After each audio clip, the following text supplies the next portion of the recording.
Whose motorcycle is this? It's a chopper, baby. Whose chopper is this? Zed's. Who's Zed? Zed's dead, baby. Zed's dead.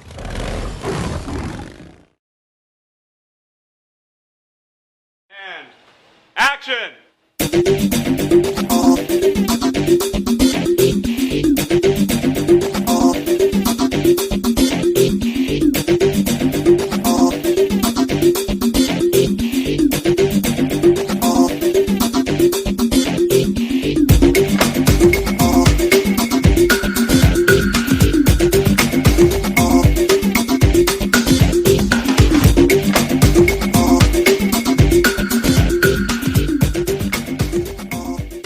Disgust me. Grow up. Out of our teens. Hello, everybody. Happy anniversary as our 20th movie review podcast here on What's the Script. How are you this week, Chris? Are you all right, mate? Yes, I'm. No bad. I didn't mean looking. I mean, what? Oh, I know. I just say that if anybody wants to watch us on the YouTube, there you can get a right good gant at us. I know. If anybody does watch us on YouTube, we keep saying the YouTube, the Facebook, the Twitter. Sorry, it's just a sign of our age. We are our age. Where does the coal go? You're older than your years suggest, but you're an old head. What were we going to say? Yeah, we were going to do the whole white shirt and black tie thing this week because it is Pulp Fiction, but it is actually melting in Scotland, isn't it? Aye. I mean, I could maybe still get away with battering on a black tie, but it's not happening. Honestly, as I put on hot. Twitter yesterday, the wee gif of the guy for RoboCop.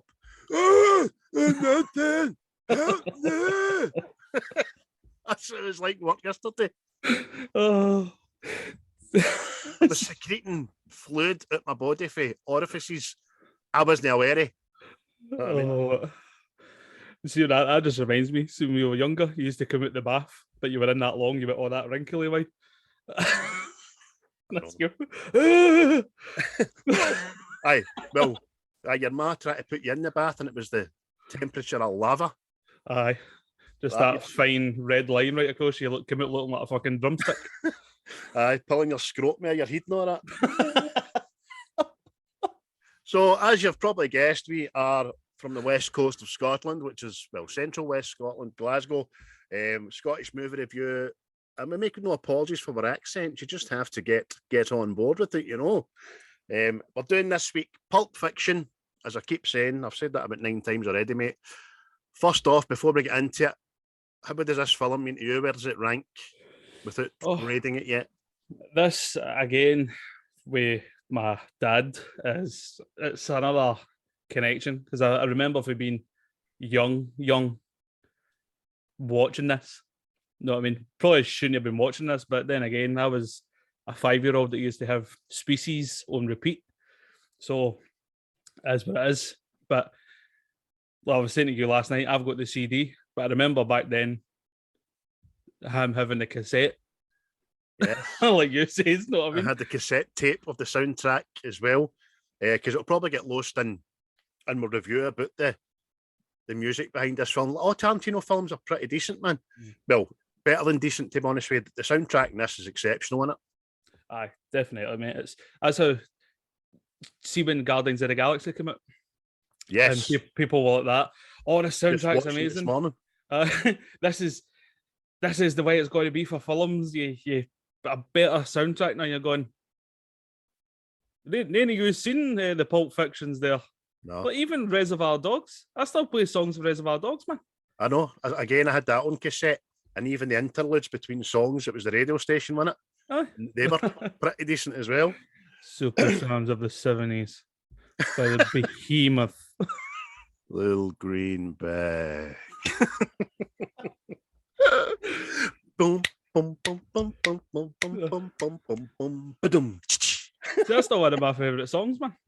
Excellent.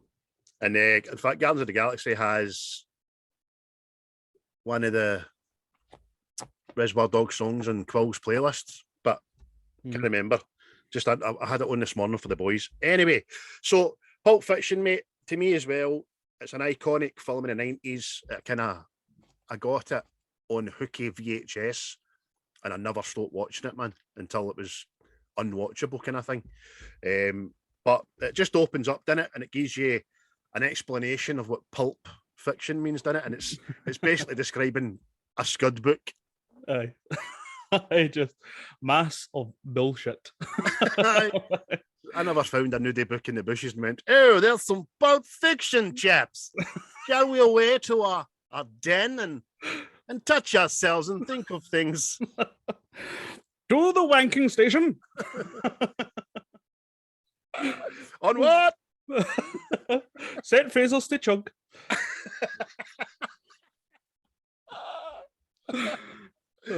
Imagine that getting shot with a chug gun. What's that your hand? Aye, must get shot with a chug gun. What's that your head? It's your father's lightsaber. A more civilized weapon for a more civilized age. I think I said civilized too many times there. So it's just a diner scene one, isn't it? Where Pumpkin and Honey Bunny sitting kind of debating why he thinks they shouldn't be robbing liquor stores anymore. Aye, it's either to the risk to reward ratio into it, and he's just explaining to her. In this film, there's a lot of outdated language now. I always say, you know what I mean? Excuse me. Aye, on you go. Said so many things that's inappropriate. Into just talking about like the old Jewish guy's store. You know what I mean? Aye. He's been there for nearly 70 years. He's going to shoot you. You know what I mean? He's going to die for this. Aye. As Chris says there, throughout this film, there's excessive use of the N-word, which we will not be paraphrasing, but there's also kind of derogatory terms to slag other ethnic minorities as well, which we'll try our best not to do, which, again, it doesn't offend me, probably because I'm no one of the groups, but I see the film from 1994. I don't see this film in 2022. And it's Quentin Tarantino, and he's still doing it. Do you know what I mean? So you either love it or you loathe it, and just you need to watch it for what it is, don't you? Well, I remember when he done Django Unchained. Mm-hmm. I remember there's an excessive use of the N-word in that, and he's like, it's a film set when slavery was happening. What did you think they didn't use that fucking word? Exactly. You know what I mean? I remember Jamie Foxx saying how much of a hard time Leonardo DiCaprio had saying that. And it was Jamie Foxx that had to put him in the mindset of saying, look, I'm not your friend. I'm your property. You own me. I'm nothing to you. Do you know what I mean? And again, you're right, mate. It's a time period. And in 1994, the black community weren't shy in calling each other by that kind of reference as well. So we'll not highlight it anymore. Obviously, it wouldn't fly today, and rightly so, but it's just a film of its time, and you need to take these things and learn from them. You can't eradicate them. Do you know what I mean? But they're just talking about how it's like easier to rob banks and stuff. You'll have a security guard there. Nobody's caring about the money and stuff, and then that's when he kind of gets the idea. Aye. Nobody robs restaurants in it. Exactly. Because the last job that they'd done, Yolanda went round with a bag and took everybody's wallets off them. And she says, look at the restaurant chain. A lot of people have had a wallets. It's just that pretty smart. And then she just gets all, okay, let's do it right now. Here now. Let's do it. Go. And he just goes, oh, okay. All right. No worries. He gets up like a gentleman. Be cool, everybody. This is a robbery. And then she just goes fucking woomph. Any of you fucking pricks move, and I'll execute every motherfucking last one of you. Down.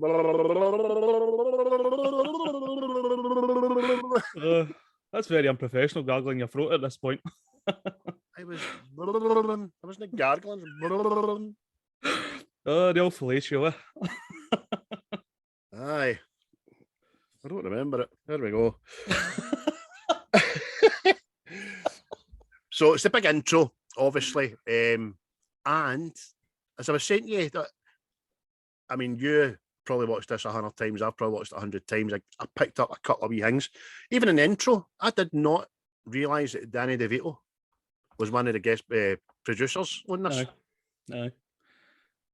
Like I says, mate, it's Tarantino films, mate. I've watched them that many times because I'd say he's my favourite director because I don't think there's any film he has I can watch and watch again repeatedly. And then it's like there's things now that films are doing. It's like you'll go back and watch it and you'll spot something different. He was doing this way back in the 90s. You know what I mean? Aye. So I mean, Reservoir Dogs was 91, 92. I was at secondary school. I remember that coming out, and I remember the furor surrounding it. I remember the, you know what I mean, the taboos just being crushed, kind of thing. Aye. And then this the old torture scene just made bloody sure of it. You know what I mean? Aye.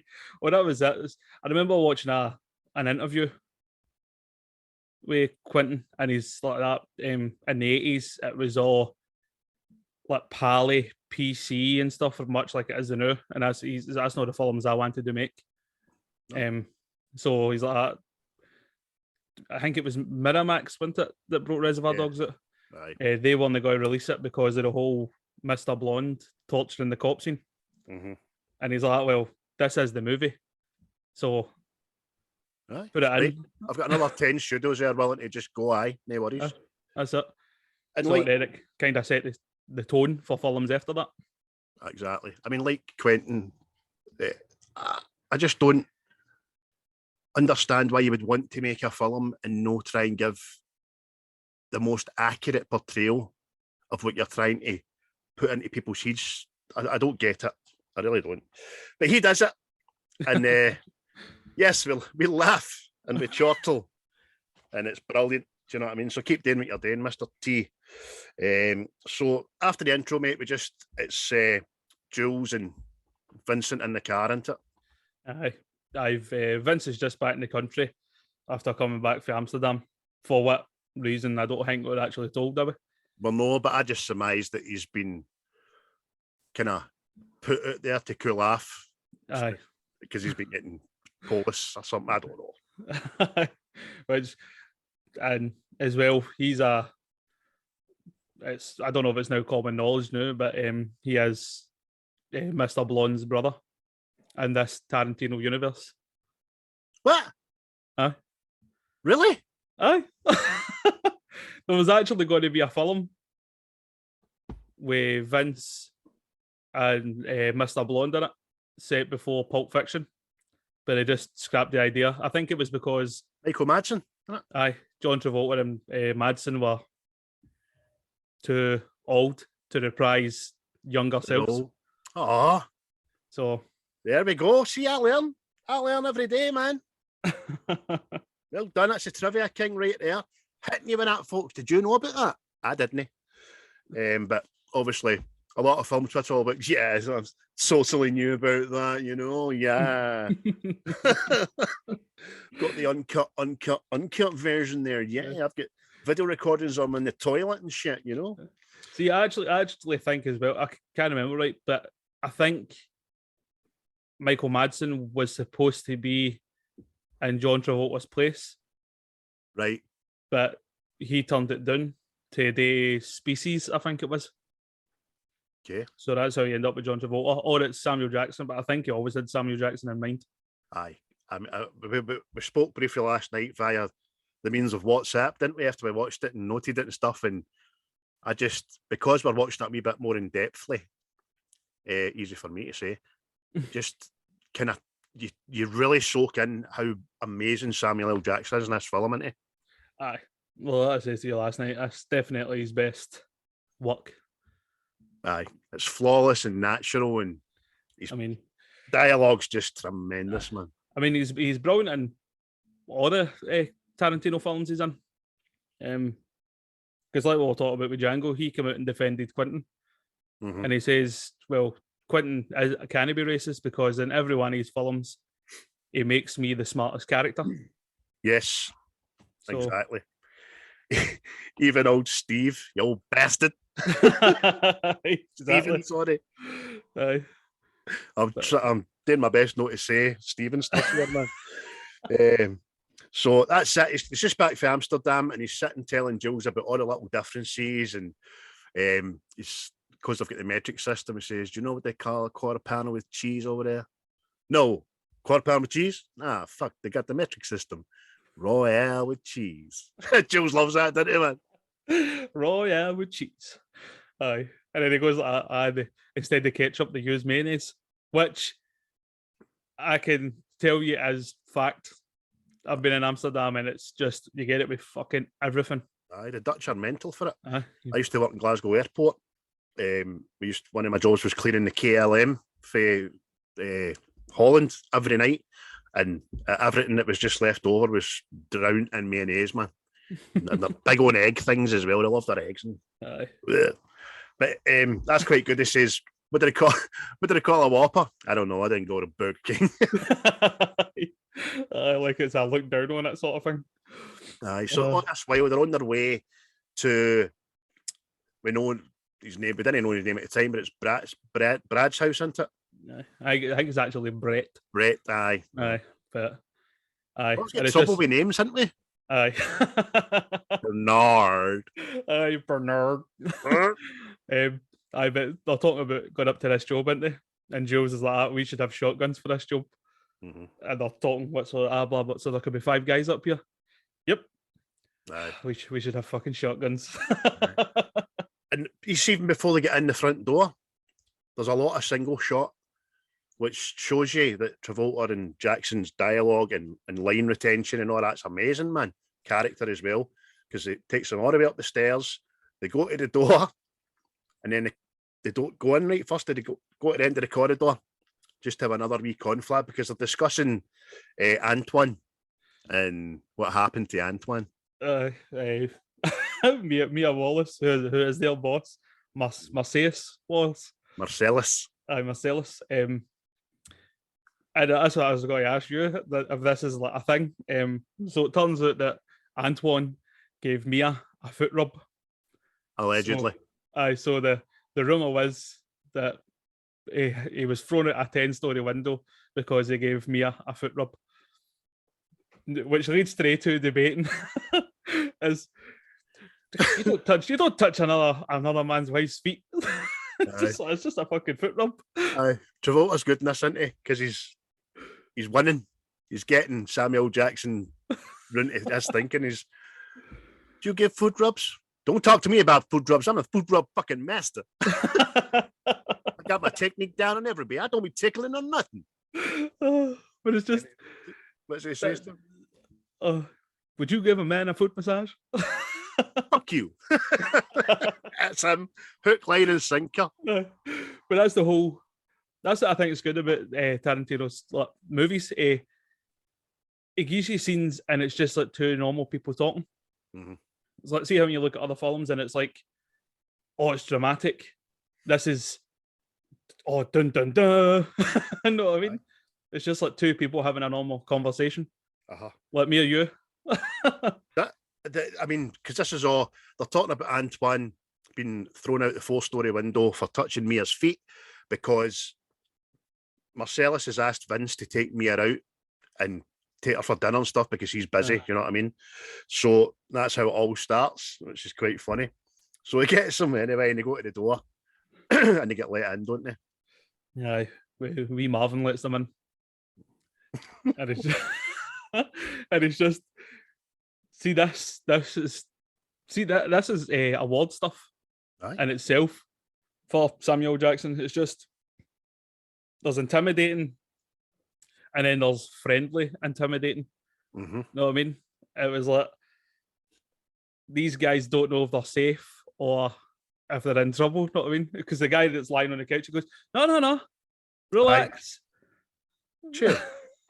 And he does that. He goes like that, doesn't he? What's my horn? As if to usher his foot back onto the couch. Or his foot back onto the sofa, as they say in America. And he's disturbed them while they're having their big kahuna burger. It's like everything, he's just again, it just looks like real life. You know what I mean? Nothing looks like, oh, this is like a film. Like, no, it's not like it's staged. It's not like a scene. Oh. Everything just looks like it would be in flow. It psychs them out right away because it starts, as you say, playing the friend, chatting. Oh, I didn't realise you were having breakfast. Sorry for disturbing you. What you guys having and all that? Hamburgers. Hamburgers! Cornerstone of nutrition for any good breakfast. He's a big kahuna burger. Do you mind if I have a taste? And see, just that, it's just like subtle as well, because he's asserting his dominance here, this guy. Oh, because he never breaks eye contact either. I'm going to eat your food. Know what I mean? That was that. And then he goes, do you mind if I have some of your tasty beverage to wash this down? Go right on ahead. And then finishes it. I've just finished your ginger. I mean, but it's like anything else. It's like this guy sitting there like, oh, I'm not going to be terrified. And this guy's just asserting his dominance to just eating your burger and then drinking your juice. Now, all the while, Vincent's in the kitchen looking for the item that they came for. And he finds it underneath the sink. And it's a briefcase, isn't it, mate? Mm-hmm. And the combination 666.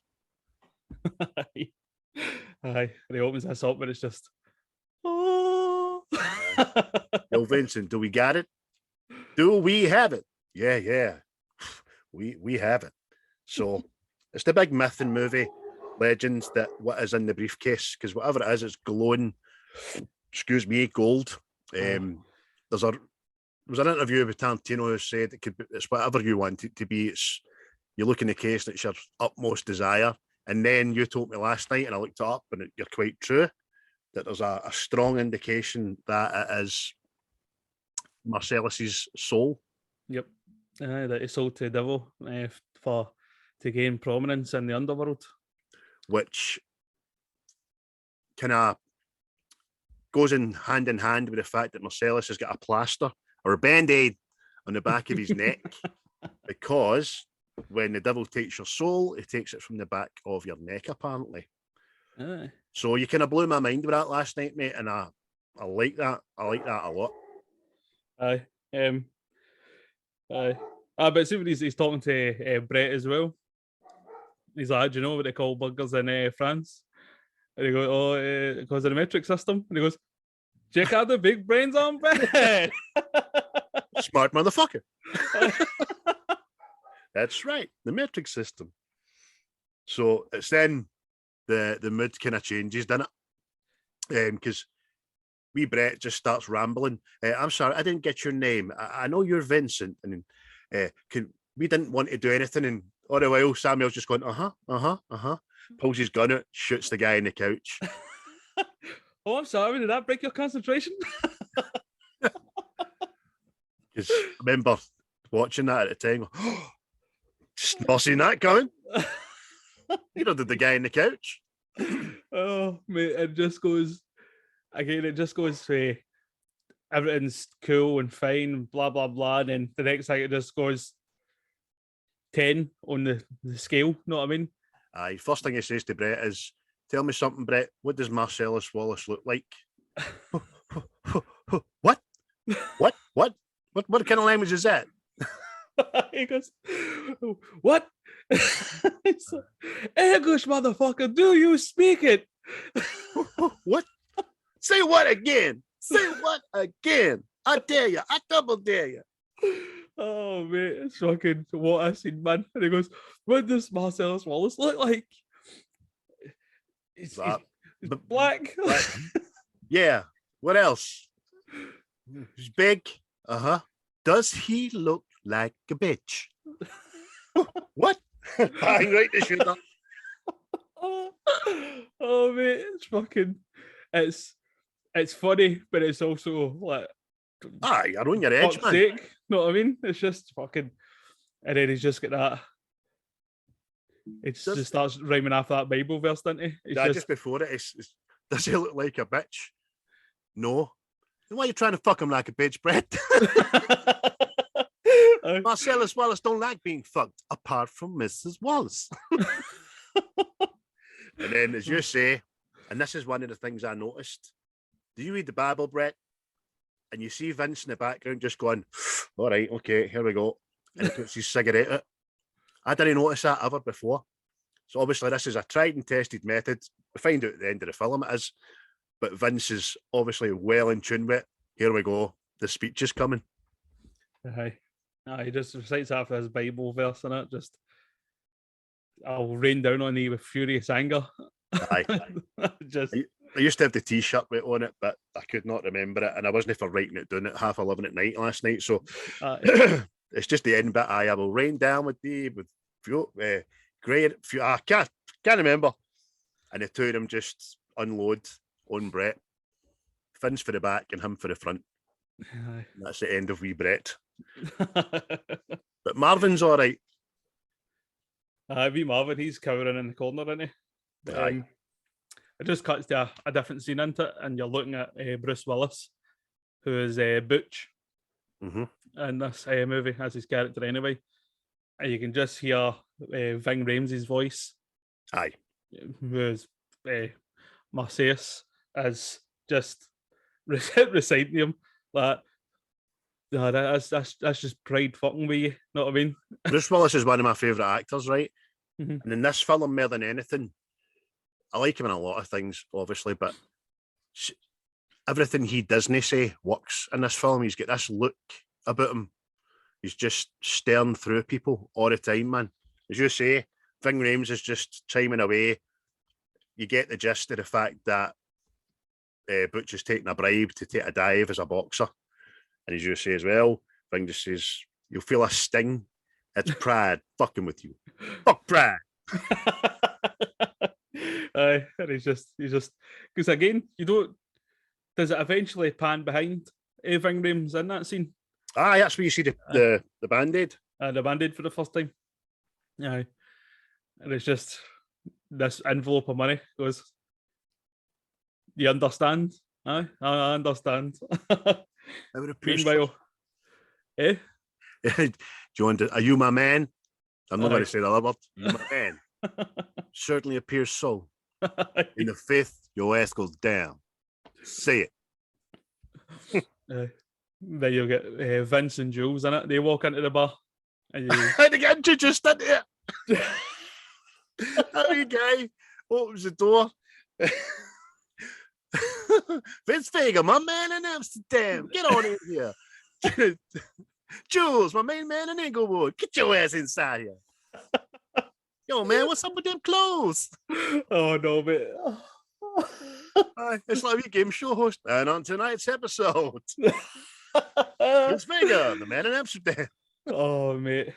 Just bro. And it's like, he then comments in it. He's like, what are you two wearing? Yeah, man, what's up with them clothes? And you dig, you're like, what's happened? Because the two of them get shorts and t-shirt and flip-flops on. So Marcellus has finished the conversation with Butch, who's agreed to take the bribe, goes up to the bar just to get some cigarettes before he goes. And Vince is just pure staring at him. Aye. Just pure eyeballing him. Just Butch is, help you with something, friend? no. No, Pluco. What did you say? You heard me fine, Punchy. And then that's when Marcellus goes, yo, Vince Vega, get your ass down here. And he goes away, and it's again, the Bruce Willis look is just, I can't believe you've just spoken to me like that. And follows him, tracks him all the way down. Brilliant, man. Aye, brilliant, man. It's like, that's how I kind of I drew comparisons for this to Bullet Train. Uh-huh. And it's just like, every character has like a story, but it's no pure like fleshed out. You don't know yet. You just know that they've got a good like past behind them. Know what I mean? Mm-hmm. Remember that time this came out, there was a lot of people, probably because they weren't used to it, kind of poo-pooed the scenes not in order scenario, which I just didn't get. Do you know what I mean? I thought it was genius the way it was done because it kept you guessing about scenes. You wondered why that scene was there and, oh, what's going on here? And then at the end, as you say, mate, just much like Bullet Train, everything just marries together and you know the full story. I thought it was just epic, man. That's it. It's like a lot of people like Guy Ritchie films, Mhm. and I can just see how this film influences every Guy Ritchie movie. Aye. Because this is always the same. See, Lock, Stock and stuff like that. This is happening. They're all happening at the same time, but you're seeing stuff at different times, and then it all just comes together in the end. Exactly. 28 years old, this is. Wow. Oh, right. So next up, Vince on the way to Lance's, who's his dealer. Just going to make a wee quick pit stop in there before he goes and picks up Mia to take her out for dinner. And he gets to Lance's house, and it's an absolute shithole. Aye, it's a complete dive. Aye. It's introduced with two women talking about piercings in it. Aye. Wee Bernie for the Commitments. Aye, so it is. Got hundreds of cameos and has never done a bigger role than she's done in the Commitments. She's even in Phantom Menace for about 2 minutes, you know what I mean, before she gets blown up. But they're sitting talking about piercings and stuff, then the door goes, Lance gets up, and it's Eric Stoltz, who is a weird actor for me. It was in a movie, sorry, I should say, just before this or just after this, where he plays, it's a butterfly effect, isn't it? And he's the kind of paedophile with the camera. Aye, in the that's basement. what it is. It's always gave me the heebie-jeebies because I was young when I watched it. But anyway, I digress. Eric Stoltz is in his robe. He's like a skinny, big Lebowski. And Vince goes in and he wants some heroin, doesn't he? Aye, some of that brown sugar. So he's getting the lowdown off Lance. He's got 3 to choose for. 2 of them are pretty much the same, they're 300 a gram. But this one, 500 a gram, it's a fucking madman. This is Choco. And then he just says to him, he says, look, I'm just back to Amsterdam, don't hit me with your patter, kind of stuff. Aye, I've kissed the sun. I've kissed the sun. What? No, this is a fucking madman. He says, and you will know the difference when you shoot it up. He says, okay, give me 3 grams of the madman, and if it's as good as you say, I'll be back for another couple. Aye. See that actor as well, by the way. I remember seeing him in a film years ago called Killing Zoe, I think it was called. Killing Zoe, aye. I think Tarantino wrote that as well. Really? I think so. I know I've seen Killing Zoe, but I just could not tell you anything about it. Do you know that way? Aye. So that's how much of an impression that made on me. Watch it again. So Vince shoots up, and then the next time I see him, he's on the car on the way to Mia's. And the feature through this film as well is the green screen is deliberately awful when people are driving. Tarantino said he's just done it because. Aye. There's a lot of his movies. It's like, see the stuff that he loved, like watching films back in the 50s and stuff. And it was you know what I mean, sitting in a motorcade on your driving. You know what I mean? And the streets just whizzing by. You know what I mean? Because Vince is in a convertible, and there's not one flicker of wind in his hair or nothing, and obviously he's high and his eyes are half shut. He's driving, you know what I mean, going to see Mia, going to pick up the boss's daughter, loaded, man. But he eventually gets to the house, doesn't he? Lets himself in. It's just, and then he hears Mia's voice on the intercom in it, and it's just, see that gif? The gif that's out there now is just... the most famous gif ever invented. Before Leonardo DiCaprio's, I must say, came out. And it's just obviously Travolta, he's that stoned and he can hear her voice and doesn't know where she is. It's brilliant, man. Aye, she's upstairs and all, and she's doing coke and stuff. It's like, just fix yourself a drink and get comfortable. And he's like, I'll be down 2 shakes for lamb's tail. So he goes and fixes himself a drink, smells the whiskey for some bloody reason, and just waits on Mia coming in. and the next thing, They're away to Jack Rabbit Slim's restaurant, which, by the way, looks an absolute brilliant night out. Does, doesn't it? Does. And it was invented. It wasn't a thing, but now is a thing on the back of the film. And there's more than one across America.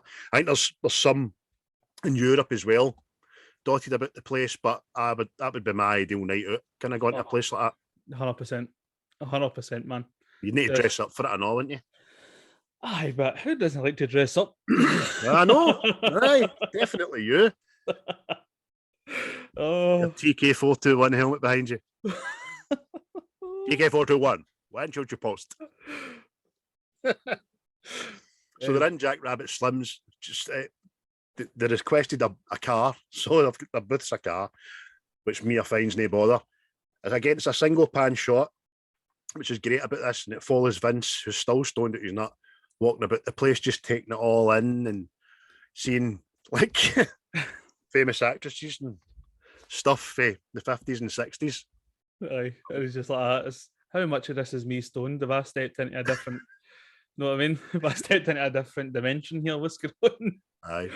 So, and it does, the cameras works brilliant because it does the full 360. Phone me, I says, Vince. And he goes and sits down and stuff. And their waiters, Steve Buscemi. Aye, as Buddy Holly, as I was going to say, did you know that was Steve Buscemi? I am Buddy, I'm your waiter. You just can't disguise his voice. No. I remember years ago, like, Steve Buscemi, like, no, it's no. That's too wee apart for him, and I'm like, fucking telling you it is. Aye, that's just, again, Tarantino, job for the boys, isn't it? Just don't worry. That's it. You'll be in everything. Oh. See, to like, show how that happens, see in Inglourious Bastards, see when Brad Pitt, like, near the end of the film, is on the phone to his commander. Uh-huh. It's actually Harvey Keitel that's on the other end of the phone. All right. And he's not even in the film at all. Just his voice. Next time you watch it, just listen, and you can hear the wolf on the other side of the phone. I will do, mate. So they're in there. They have their order, and Mia orders a $5 shake, which is fucking the norm now. You know what I mean? But Vince can't handle that. He's absolutely affronted, isn't he? That's ice cream and milk.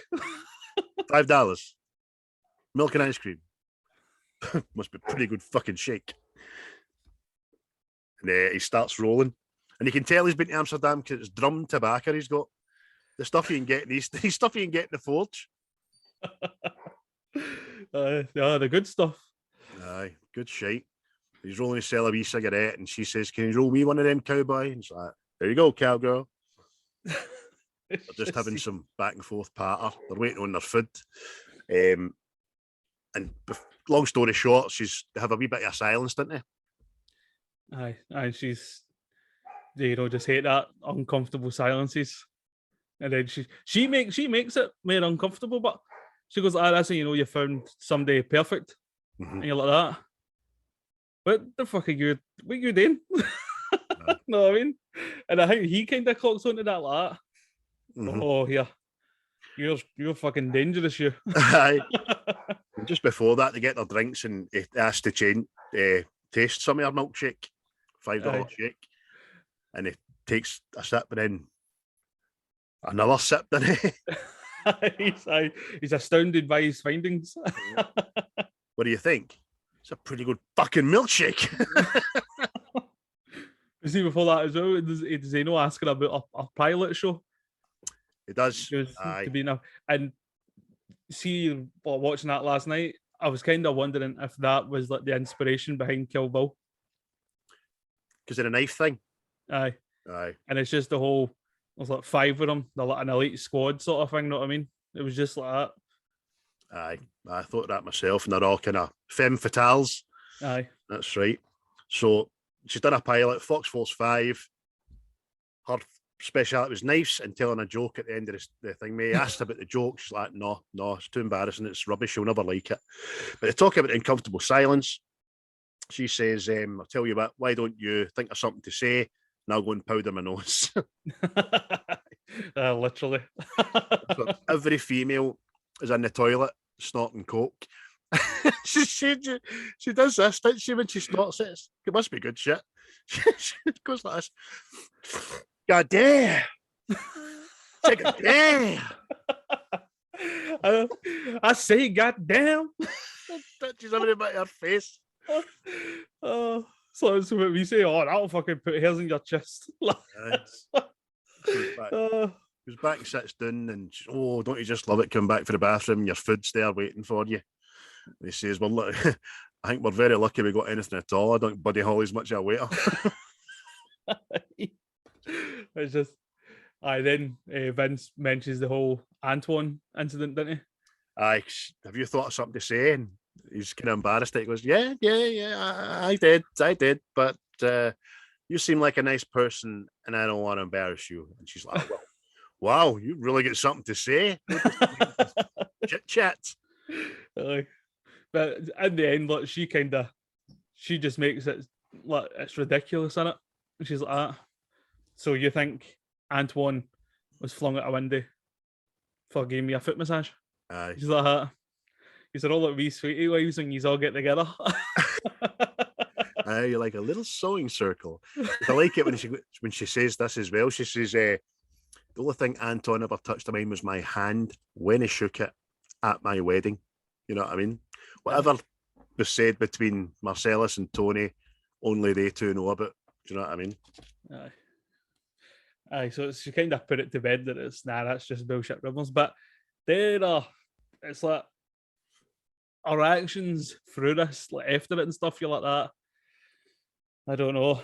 You might have done the very same thing to Antoine there, and that's how he ended up out a window. She makes him feel stupid for believing it. Aye, that's it. Kind of plausible. Well, at the time. And then the next thing, it's the competition, isn't it? Aye. Ed Sullivan announces the Jack Rabbit Slim Twist Contest. And she's like, right, Mon, dancing. Oh, no. Aye, look, I do believe that your boss, my husband, Marcellus, told you to bring me out and show me a good time.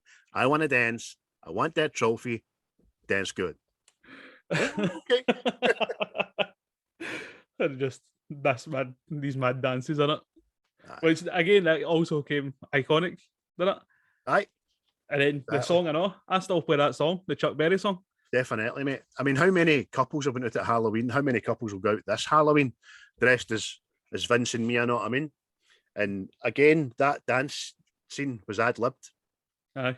So it was obviously, we know Travolta as a dancer. He was brought up with his mum and dad dancing and stuff like that.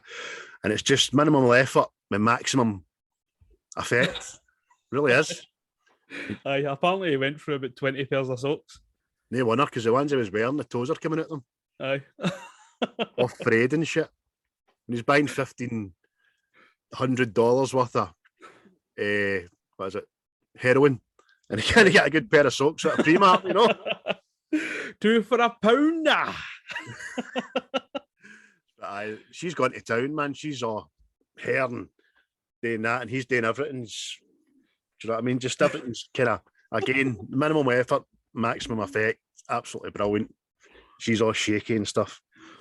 So kind of cuts to them arriving back to Mia's house. They've won the trophy. They get into the door, do a wee tango, and then he puts her over, and they have an uncomfortable moment, don't they? That's another uncomfortable silence. But Vince is like, I am going to the toilet. I think he kind of catches himself as he's about to fucking cross the line. Aye. She's like, drinks, music. I'm going to take a piss. A little bit more information than I need to know about Vince, but on you go. So she puts on Girl, You'll Be a Woman Soon, one of my favourite songs because of this film as well. Has his jacket on, finds his wee roll-ups, makes one, plays about with a lighter, and then finds his baggie full of heroin, which she thinks is coke. Yep. And that's the first time you see her kind of breaking Mia character in it. It's the whole time he's in the toilet. It's not rude. It's not rude. You just have one drink and you leave. I mean, this is a test of loyalty. I think every guy's had that mirror conversation with herself, maybe in different context, but we all do it, especially when you're drinking, man. And he's like, Okay, you're just gonna have one drink. You're gonna go home. You're gonna jerk off, and that's all you're gonna do. All the while, she's cutting up a line of what she thinks is coke, and gets right into it with a big beak. I just soon regrets it, isn't it? Just Again, that's blood. another one of the touching face moments. Oh, fuck, but you know what I mean? Aye. That's it. OD mode.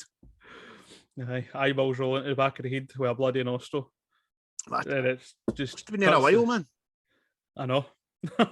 Just kind of slumps back, sitting up, and when he finds her, she's on the floor with stuff coming out her mouth like the droid or alien. Know what I mean? Some of that with washery porridge.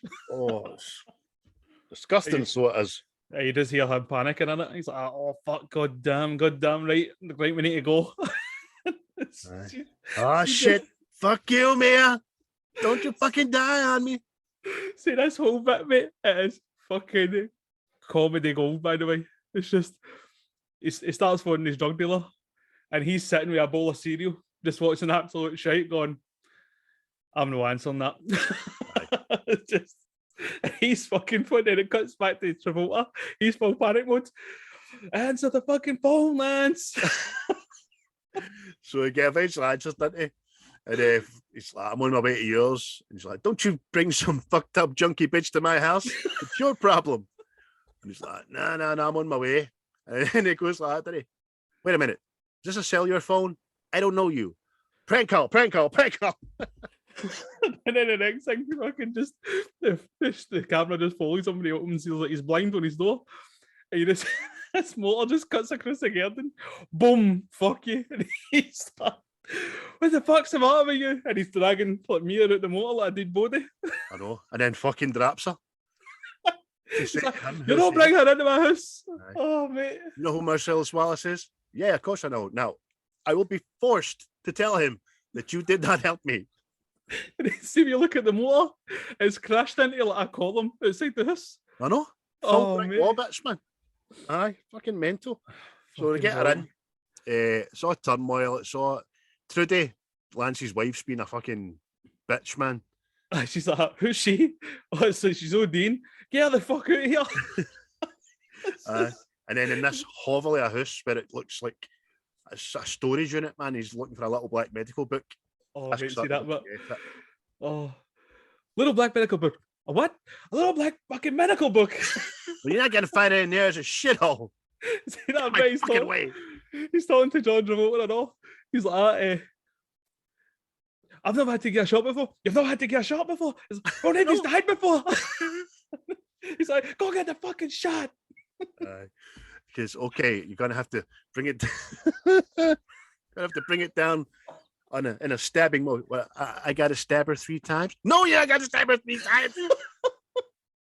Oh mate, it's like fucking everybody's pure panicking. Oh mate, it's fucking what a scene. And they start shouting at Trudy, "I'm gonna need a magic marker." "A what? Magic marker? Fucking build pen."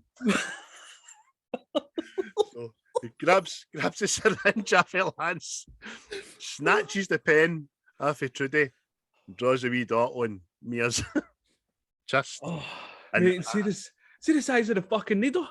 It's like a forearm. Oh, suspense in it as well, because he just draws back, man, and the countdown, and you get a close up at everybody's face, sweat beading off it. Trudy's like, loving it. 3, 2, 1, and the minute it hits her chest, she's right out, isn't she? he fucking screams and rolls about like she's possessed, and they all fucking freak. She pure recoils back onto the couch, and she's just looking at this syringe sticking at her tit. Say something. Something. I know, that was me, Trudy. That was fucking trippy. She's delighted, man. Oh, fucking hell, So, man. before that, the next thing, it's just him and Mia obviously get back to Mia's house. Dead silence, man. Two of them just look fucked. Aye, the night went so well and all, didn't it? And it just went to complete shit. And it was just like, we should keep this a secret. And then she tells him that shit joke that she had for the show, wasn't it? Aye, exactly, man. So, what is it again about the 3 tomatoes? 3 tomatoes and the baby tomato. No, potato, potato. No, tomato. I thought it was. Oh, so it is. I think the punchline, mate. Totally salad doesn't have the same ring yet, you know what I mean? But who doesn't take ketchup with their chips? Okay. You're not getting out of that. So mum, dad, mommy tomato, daddy tomato, and little baby tomato are walking down the street. Little baby tomato's kind of falling back. Daddy tomato's getting all angry and goes back, squishes him and says, ketchup. And he just goes, haha. So she goes away, they part ways, they just turns around and blows her a kiss. And that's that. And then the next scene is a little boy, sometime in the 70s or 60s, the 70s, I think, watching the telly. Christopher Walken, man. Mate, this is amazing. Genuinely amazing. So it's young Butch, isn't it? It's young Butch watching the television. And we very quickly learn that somebody's came to the house to speak to him because his daddy was killed in Nam. So it's the guy that spent 7 years with him in a POW camp. It's Christopher Walken, whose name I can't remember. Hello, little man. I can't do Christopher Walken, man. I'll need to practice that shit. He just wants to sit down and tell him the story about his gold watch, didn't he, man? Oh yeah, he's just your great grandfather. He had this for the first war. It's just this watch. It goes for his great granda to his granda, who all had it through wars. His granda was going to die, so he gave the watch to this Japanese guy. Gave it to his dad. Then his dad took it in him, and he's like, he wasn't going to surrender this watch, not to anybody. Be damned! Birthright. It was your birthright. So you think there's no reason not to think that his dad was shot, killed? Do you know what I mean? But no, he hid it up his ass for 5 years, and then dies of dysentery.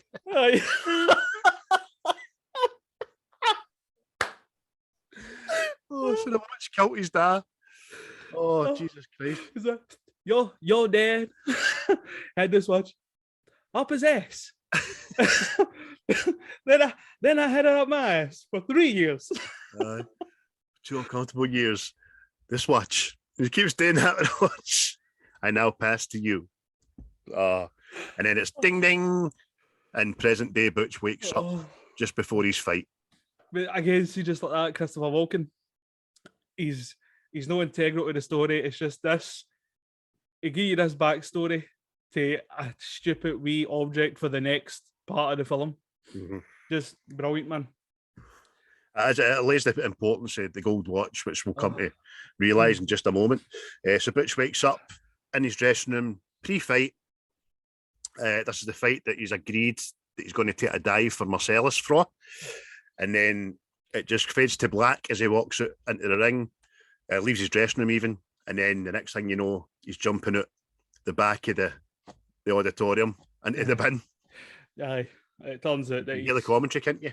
Aye, the other boxer's dead, and Butch has went back on his promise to Marcellus that he was going to take a dive.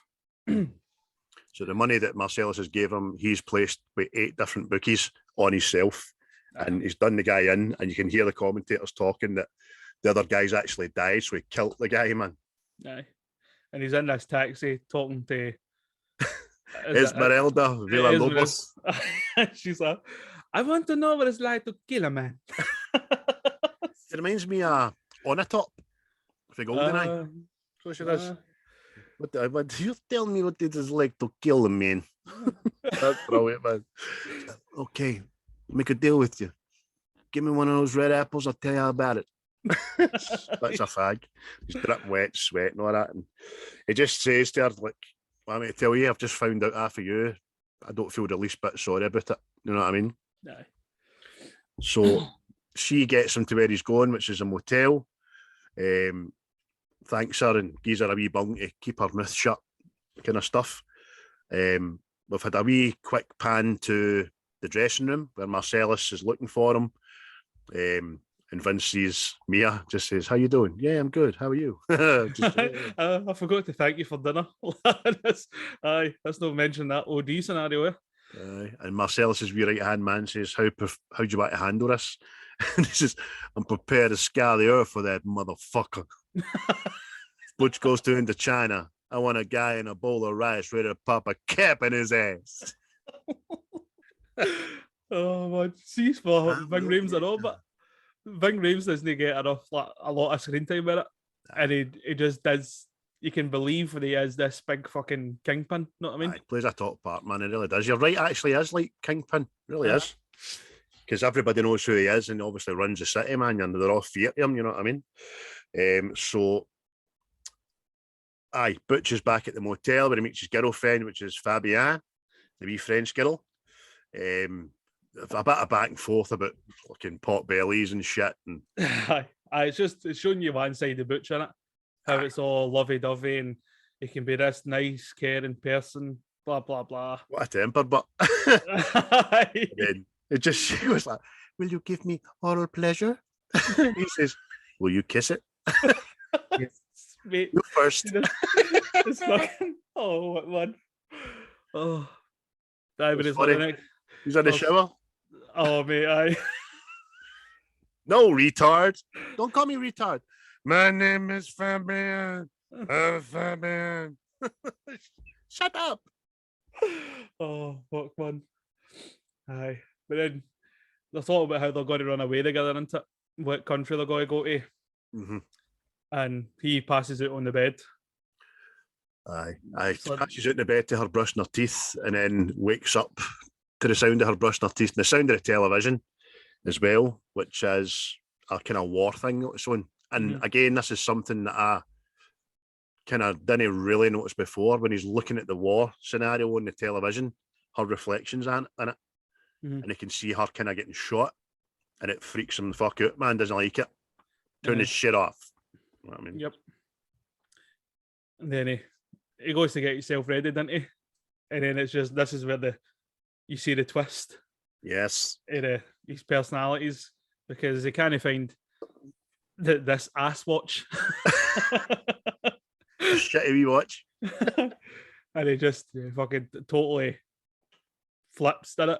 He's not as lovey-dovey guy anymore. It's to this fighter in the ring, practically, isn't it? Aye. And then he talks himself down.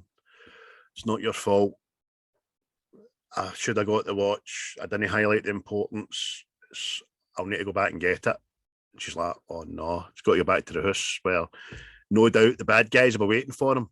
But gives her money, says go and get her breakfast. He's all calm and stuff. And then the next thing he's in her wee shitty Skoda or whatever it is, wee shitty motor. And, "Fucking stupid fucking bitch. I specifically told her, little gold watch and a little kangaroo. Fucking bitch." Aye, it's like, what you call it? It's like Die Hard, isn't it? Aye. It's just that pure, come up to the coast, have a few laughs. "Oh shit, lady, think I want to order a pizza?" But he gets to near his apartment, doesn't he? But he parks a distance away in case anybody should be watching and waiting for him. He takes a scenic route into it through the back way and jumps fences and the like. And then he's just about to put his key full into the door. And you wonder what's going through his head. Is there somebody on the other side of this with a shotgun, or is it going to explode? And he just goes, "Fuck it," and opens the door and gets in. And he's like, "Oof." Starts walking about. Nothing's out of place, isn't it? No. Then he gets fucking a wee bit ballsy and puts some Pop-Tarts on. Aye. Finds his watch and goes, "Oh, I'm going to have a wee bit of breakfast." Puts the Pop-Tarts in, and then that's, we can't see it because whatever he's looking at is like behind the camera. So you don't know if it's like somebody stood in there or whatever. Then the next time the camera pans out, and there's this big Uzi with a silencer on it, isn't it? It's The fucking silencer's bigger than the Uzi, man. and he's like, some dirty bastards in here to shoot me. Aye, he just turns right round and looks at the bathroom, doesn't he? And then he can hear the flush going. Aye. So the next thing, he picks up the gun and he's waiting for whoever comes out of this toilet. And it's our Vince. Mm-hmm. It's just, and you see him when he just opens the door, he's like, oh, you know what I mean? Don't say anything. They don't make any moves. And then the Pop-Tarts come out the toaster. Aye. And it's kind of, it's like reverting back to that scene when they're at the bar. Mm-hmm. Vinny's just staring at him, and he's like, all right. I know, fucked you. Aye. Blows him away, then looks at him in the bathroom, all shot to pieces with his wee book, right through the shower screen. And then he decides to go, puts a gun down, wipes it off, and then he's quite chuffed with himself, isn't he? And his wee car, he's singing, "Walking flowers on the wall, they don't bother me at all." Smoking cigarettes and watching Captain Kangaroo. He just pulls up to a red light, mate. That's it. He still sitting at a red light, just like you says, and he's in wee world, tapping on the dashboard and all this, tapping on the wheel. And then the next thing, we've got our man there. big names. And it's Marcellus that sees him first, isn't it? Because he stops in the road like, did I just fucking... He looks and he does another 3 or 4 steps, then he stops. And he just turns and he faces him and he goes, no fucking way. What the fuck? And then that's when I kind of, because even I watched this years ago, right? I was like, why is he walking about there? Know what I mean? And it wasn't until I looked at this again and he had 2 cups on top of the donuts, which means he was in the house with Vince. Aye. I was like, just good at how lucky was that? Know what I mean? We'll be trying to wait for this cunt to come back, Aye. which is brilliant. So Bruce Willis just puts a foot down, runs him over, and then because he's ran a red light, another car comes out of nowhere and takes him out, and there's a black spot because the 2 of them have been knocked out, isn't there? Aye. The first time you hear a woman talking to Marcellus, aye, I'm a witness.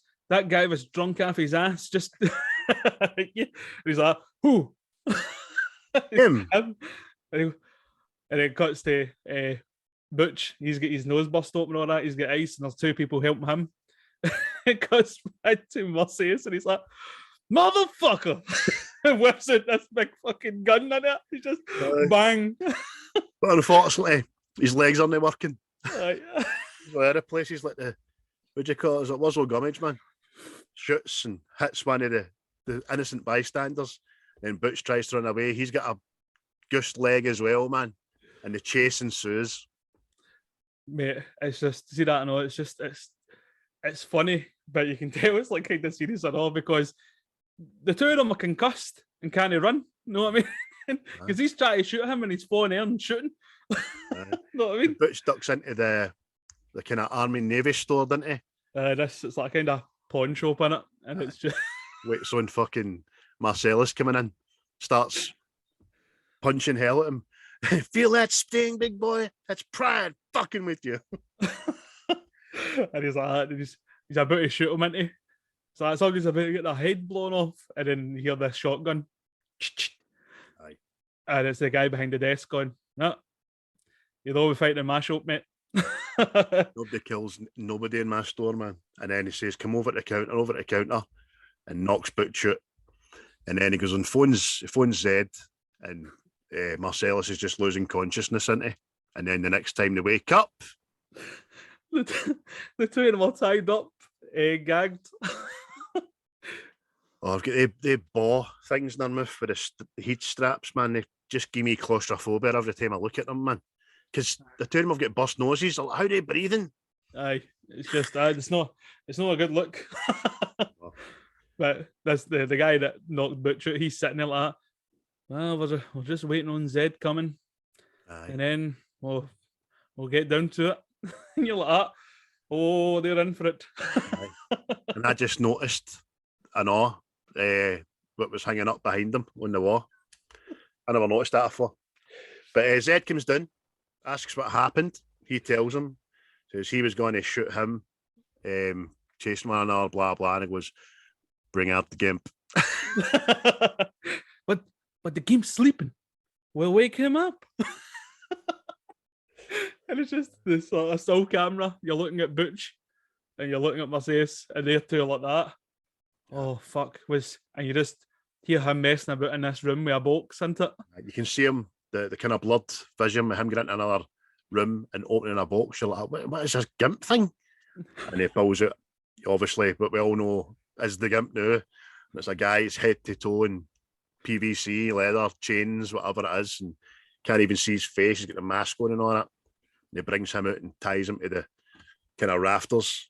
And then he says to Zed, which one are we going to do first? I remember the first time I heard that, and I just thought to myself, no, they're not going to, surely.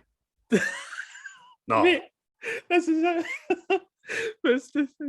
It's just the way he picks him and it goes, eeny, meeny, miny, mo, and you're like, this is quite sadistic, this. You know what I mean? Because do you know what's sadistic about it as well? The first time he does it, he obviously doesn't like who he's picked first because it extends it. Do you know what I mean? It's catch a tiger by the toe, and then he starts another wee bit on the end of it. Oh, and you're like, you bet. Oh, fuck. But it's, the first time I seen this in my innocent, naive mind, I was like, oh, they're going to go in there and they're going to beat them up. They're maybe going to start cutting bits off them and all that. So the next thing, well, Mercedes wins or loses, whatever way you want to look at it. Bang, it loses, mate. Prize. He gets dragged into a room and the gimp gets told to watch Butch.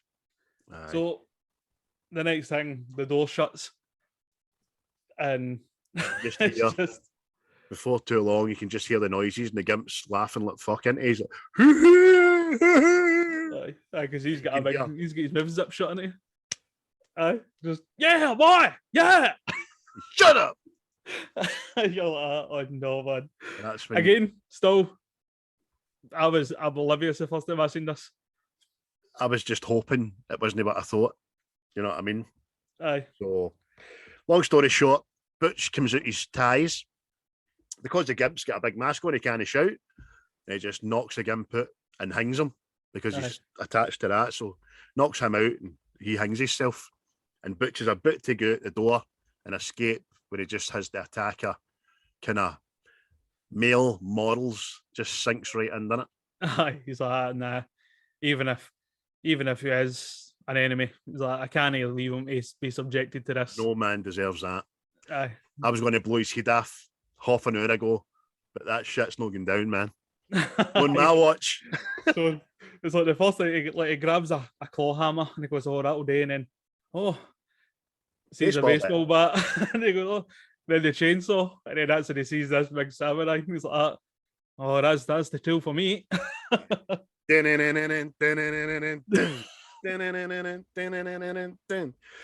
this big samurai, and he's away down the stair into mate, and gently opens the door, and that's when you see that bastard's with the moustache's face, like, Aye.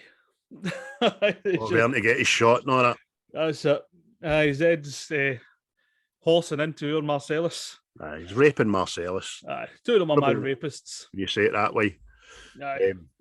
So it's actually quite a shocking scene the first time you see it, but well, this is what I mean. We were watching that's all was sticking in my head. My dad stayed in Doncaster at the time. Right. And we were doing watching this. So it was me, my dad, and my younger brother, right? And my younger brother went like that. That was he, didn't him? And I was like, this will be fucking good. And there's old Dave like that. Oh, I'll tell you when you're older, son. I can imagine you turning around and going like, yes, father, do explain to my brother what's happening in this scene. Yes. Are you for a bit of bumming, sir? What he's actually doing is about to do a poo and he didn't want him doing it on the floor, and he pushed it back in. Anyway, we'll skip right over that. So, Moustache Beard, the guy turns around, Butch just slashes him right down the abdomen, doesn't he, man? Then walks past him without even looking at him, and does the stab right in his gut, man. Like pure classic martial arts samurai stuff for the 70s, man. Aye. Zed's up against the wall, but there's a gun on some sort of table on it, and he's like, you want that gun, don't you? Go, reach for it. Yeah, boy. That's it. Step aside, Butch. I did the next thing of Marseilles, didn't he? He just blows the cock off him with a shotgun. It cocks and decocks, aye. Right in the cocks this there. Blows the cock off him. It's not even he deserves. He's a fucking rapist. Oh, definitely. So Zed's on the ground, writhing about in agony. It's quite funny. The only thing I've seen that guy in was The Mask 2. He was the bad guy, wasn't he? Can't remember his name, but I don't really like him as an actor anyway. I think he was kind of fucking tainted within that role and all. Like I never get a lot of good roles. So Butch, before he goes, says, "Look, I'll be cool. I'm pretty fucking far from okay." You okay, man? Nah, man. So fucking. I've seen that bit. He goes like that. First of all, I'm going to get a couple of pipe putters done here. I have. It's going to go to town on this guy. Hot pliers and a blowtorch. You hear that? I'm going to go all medieval on your ass. About to be fucking living his short life in excruciating pain homes over here. Brilliant, man. That's it. Fucking. What about us? He says, us, there is no us. 2 rules. Don't mention this to anybody. It's only me, you, and Mr. Rapist here over here that should know about this. It's nobody's business. And 2, you get gone and you stay gone or you be gone. So he's like, I gave him an out, didn't he, man? That's it. You done me a solid there, so I'm going to let you keep your own money and just stay out my fucking radar. Aye, and there's free rapists off the street. Yes. But Butch leaves the shop, didn't he? And he takes Zed's chopper. Chopper. It's not a motorcycle, it's a chopper. Detonators. I just like the way you said motorcycle there. It sounded like detonators. Motorcycle. Back to the motel, shouts on Fabienne, "Come on, baby, let's go. Gotta make this train." And she's just dawdling about, asking stupid questions. And eventually she comes down, ask her about her breakfast. No, it's never got her blueberry pancakes. And that's the iconic lines. Whose motorcycle is this? Chopper, baby. Whose chopper is this? Zed's. Who's Zed? Zed's dead, baby. Zed's dead. Like, yeah! That's it, mate. Fucking Zed's dead. Brilliant. So next scene, we have the Bonnie situation. It's the second bit of what happened in the house at the start when they unload on Marvin, isn't it, mate? Aye, that's it. It goes back to the scene where they're just after shooting Brett, and they're talking about that was, but there was this other guy. Is it the fourth man? The fourth man. The fourth man was hiding in the bathroom, who the both of us thought was Jerry Seinfeld. How freaky was that last night? Two of us sent the exact same WhatsApp at the exact same time to each other, saying the exact same thing. The only thing was that Seinfeld was spelt differently. Oh, man. Well, that was Jerry Seinfeld there. Oh, no way. Oh, bro. He comes out with the Magnum. Die, motherfuckers! And unloads it and misses them with every single bullet. At point blank range. He would have made a good stormtrooper, that boy. Oh, made an excellent stormtrooper. Just when you see this, when the two of them just realise what's happened, they're looking at each other as if, I've not been hurt. You've been hurt? No, I've not been hurt. And you see the bullet holes perfectly just outlining them in the back of the wall. So they just unloading the fourth guy. And that's when Jules just has a moment of clarity. Fucking miracle, didn't he? Aye, Vince is talking to Marvin. You couldn't tell us there was a man in the bathroom with a fucking hand cannon? And he's like, I want you to acknowledge something I'm really gonna happen here, Vince. Just fucking, do you know what divine intervention is? And you just see to go like that. Fucking here we go, man. Oh, it was a freak accident. It was luck. He's like, I want you to acknowledge this. I want you to acknowledge that this happened. So that's quite funny. And then they decide, look, we better go here. Let's get Marvin. So they go back in the car and they're still arguing about it. And divine intervention, it's a miracle. So you're saying God came down and stopped those bullets? That's what I'm saying. And so Jules decides there and then, I'm done. I'm out. That was a sign for God. You know what I mean? That was it. That was my message. It's just he Vince turns in and he's talking to Marv. Marv, what do you think happened? I mean, just next thing, bang. Motherfucker, what the hell you doing? Just shot Marvin in the face. What did you do that for? I didn't mean to do it. You must have hit a bump. I didn't hit no motherfucking bump. Mate, see that? It's just brilliant. Oh, the father man. He's like, oh, what are we going to do? And he's like, we're driving about in a car covered in blood in fucking broad daylight. Aye. Oh, it's amazing, man. So he says, we've got to get this car off the road. He phones Jimmy, who is played by Quentin Tarantino, our wonderful director. No so good as an actor, right enough, but this is, they get to Jimmy's house, they're covered in blood. Jimmy's made them a coffee, obviously. And Jules just starts his patter with this is some gourmet shit. This is good. Gave us anything. Did you hit us this gourmet shit? Shut up, Jules. Okay. Aye, I think kind of chastises him. Like, did you see the sign outside my house that says you can store dead bodies here? Obviously, it uses the N-bomb. Dead body. Rather a lot. Did you see the sign that says dead body storage? No. Do you want to know why you didn't see that sign? No. Because storing dead bodies ain't my business, okay? Okay. So he just says to everybody, he says, my wife comes home in about an hour and a half. She comes home, I'm going to get fucking divorced, okay? No marriage counselor, no talking, fucking divorced. Fucking pure loves his wife.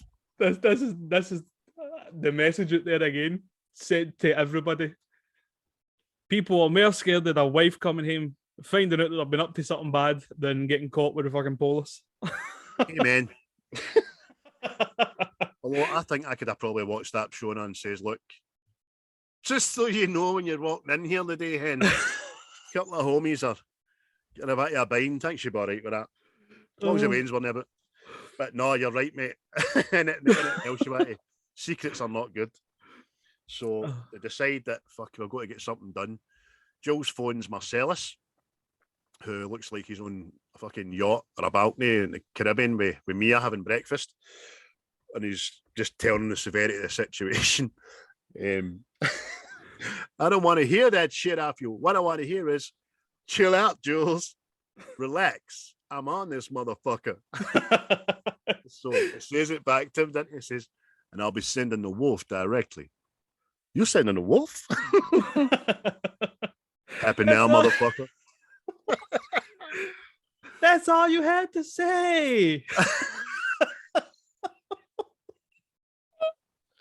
Well, shit, boss. That's all you got to say. Oh, so the wolves. I'm like, I thought it was at a funeral. The wolf, right? Because he's in the bedroom taking the names and the instructions, what's going on, we need your help. And in the living room, just looks like an awake. Then you're like, this is fucking 8:30 in the morning. Exactly. And it's so just, it must have just been at a soiree. It went on a bit too long. Oh, mate. And it's just, what is it? It says, the drive's 30 minutes. I'll be there in 10. Aye, brilliant. And just the writing, 9 minutes, fucking 59 seconds later. Aye. The arrives, ding dong. You must be Jimmy. a I must Harvey be- Keitel, but is he just know one of the coolest cunts about, man? He is, mate. He is. See that wee guy? That wee Harvey Keitel. I say that wee guy. He's built like a shit brick underneath that fucking suit, man. So he is. Aye. Seen a couple of films in the 70s, man. He's fucking ripped. So he is for a wee guy. But he does. He says, you must be Jimmy. I'm Mr. Wolf. I solve problems. And he comes in. He says, starts telling him what's going to happen. And Vince is being a fucking douche about it, isn't he, man? So, well, please would be nice. He's like, What? I'm not here to be your fucking friend. I'm here to tell you what to do. It's just that's that line he says to him. He goes, pretty please, with sugar on top. Clean the fucking cup. So they're at fucking cleaning the motor and all that. Obviously, before that, Jimmy's made him a coffee. And he says he takes something and goes like that. Ooh. It's gourmet shit. So they're out cleaning the car. And it's a good to be back and forward between Wolf and Jimmy in the bedroom, where he's telling him about he needs all the blankets and the sheets. Jimmy's worried because they're wedding presents. And he goes, was your uncle fucking whatever, Uncle Ivan and Aunt Dorothy millionaires? No. Your Uncle Marcellus is. I'm pretty sure, I'm certain that he wouldn't mind buying you a full bedroom set. They start counting at fucking hundreds, man. It's brilliant. It cuts back to Vince and Jules in this motor. Jules is in the back. It's like, I fucking can't believe this shit. And Vince is like that. Jules, I said I'm sorry. I'm a race car. You've got me on red, man. You know how bad it is to have a race car on red, mate? So he's like, fuck you. It's just brilliant, man. Heck, why the fuck am I in here? You should buy a motherfucking brain detail. We're swapping. They've cleaned the motor. They've made a right good job of it. Wolf's happy. He says, well, we'll get one thing left. What we've got to do is clean yours two up. So take him out in the garden.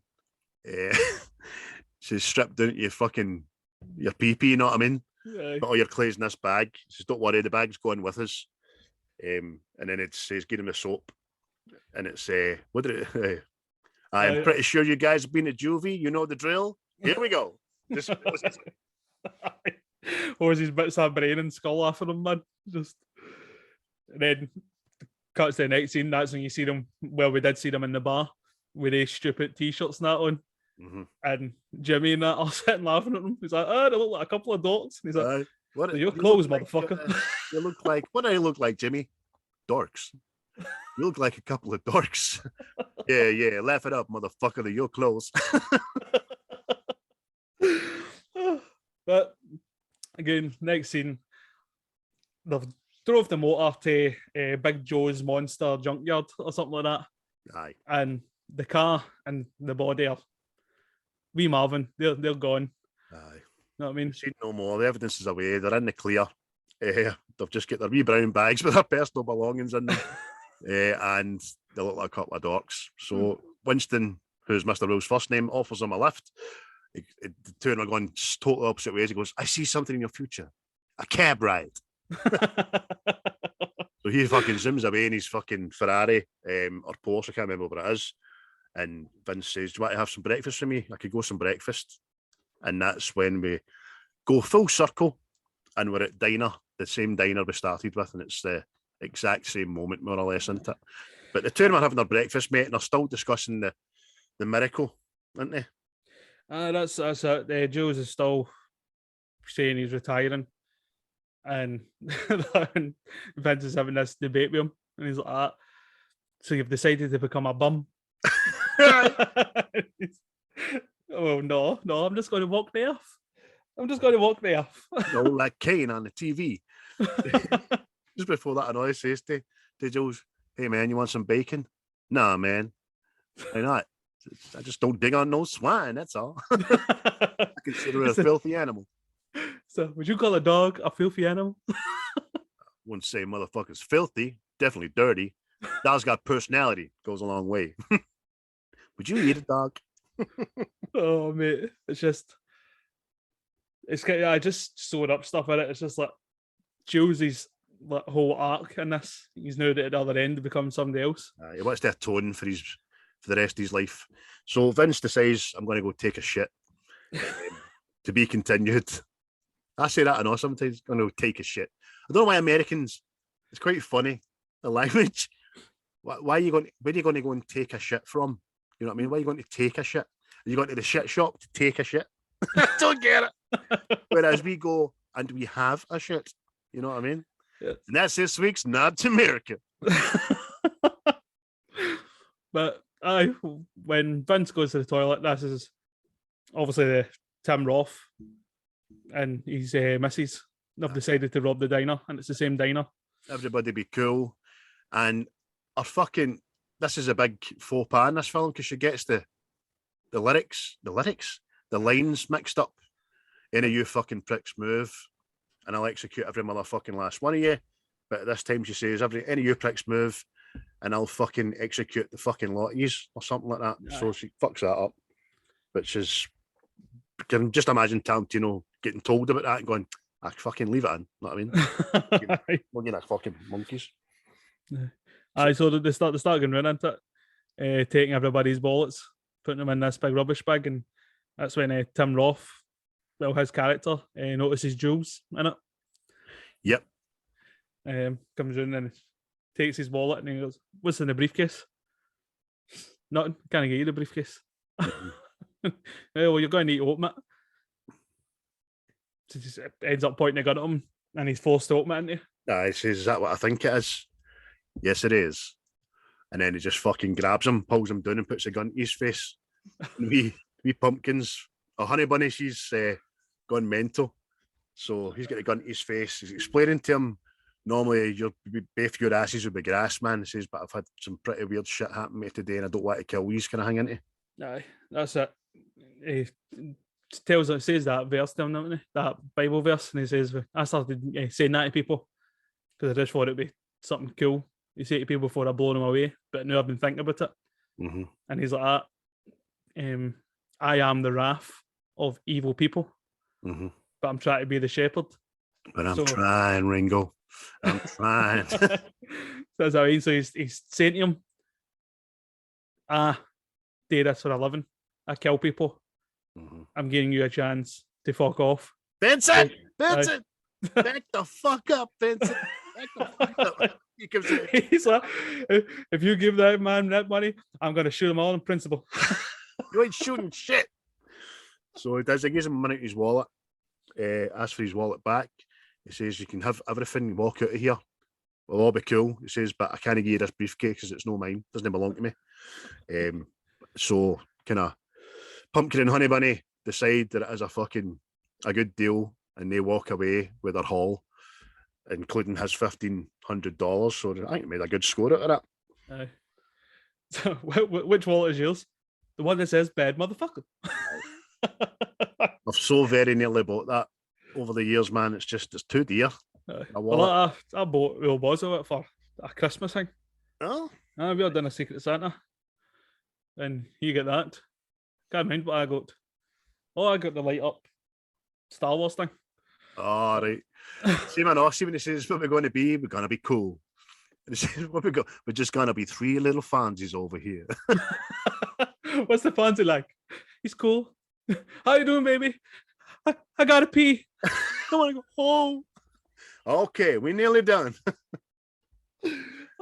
Obviously, the two robbers leave, don't they? They leave with their money. And Vince says to Jules, I think we better get the fuck out of here. I think you're right. And they walk out the diner, and that's it. It's finished.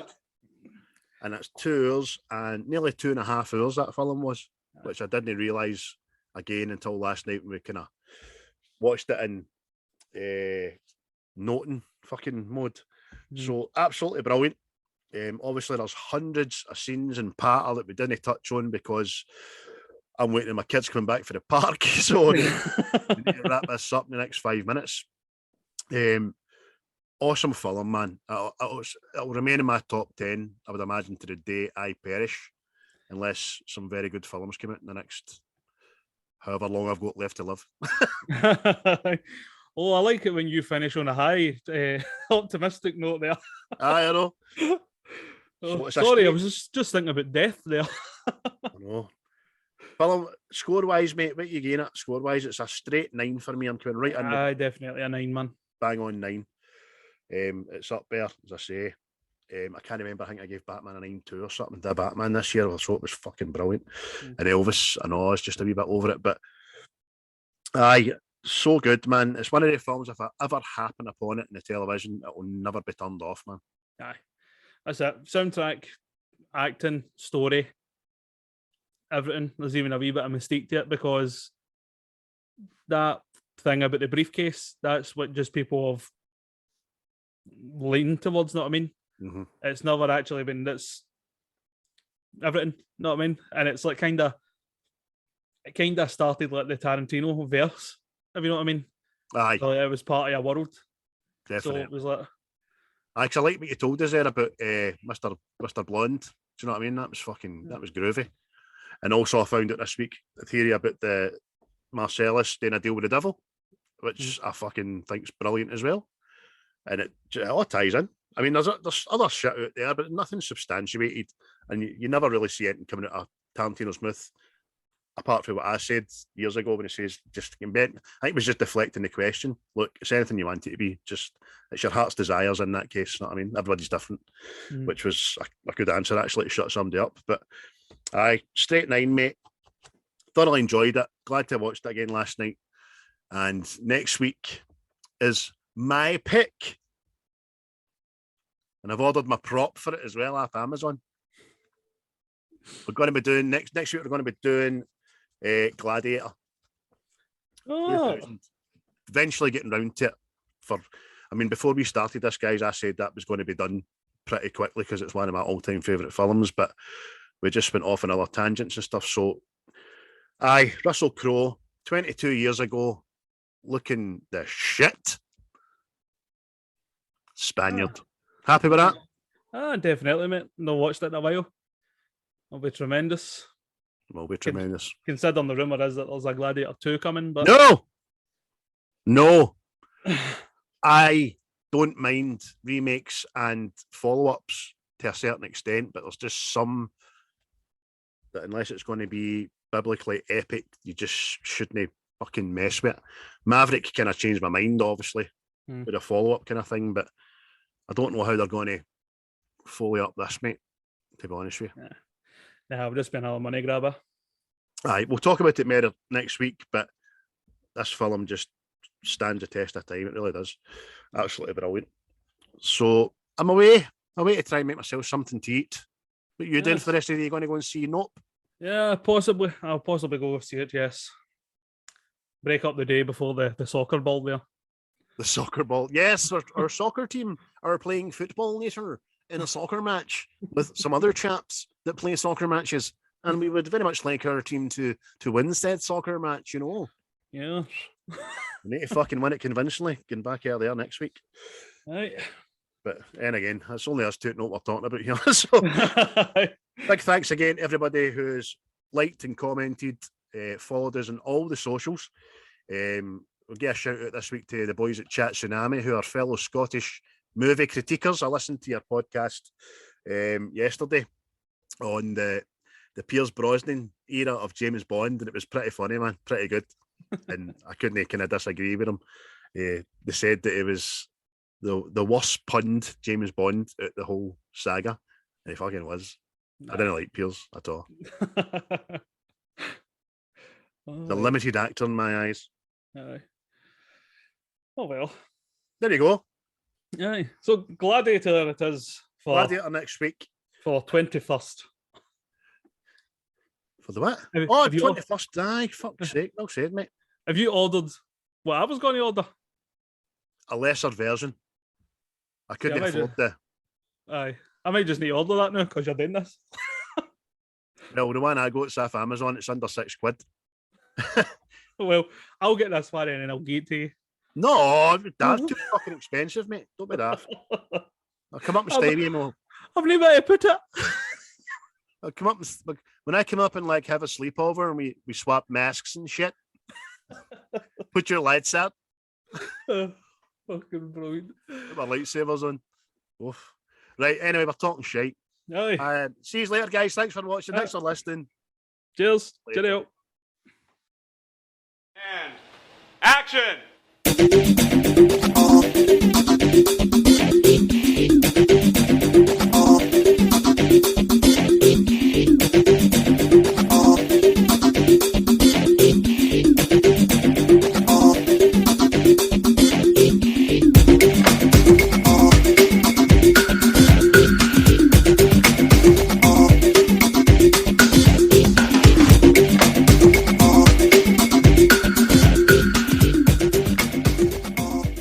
You disgust me. Grow up.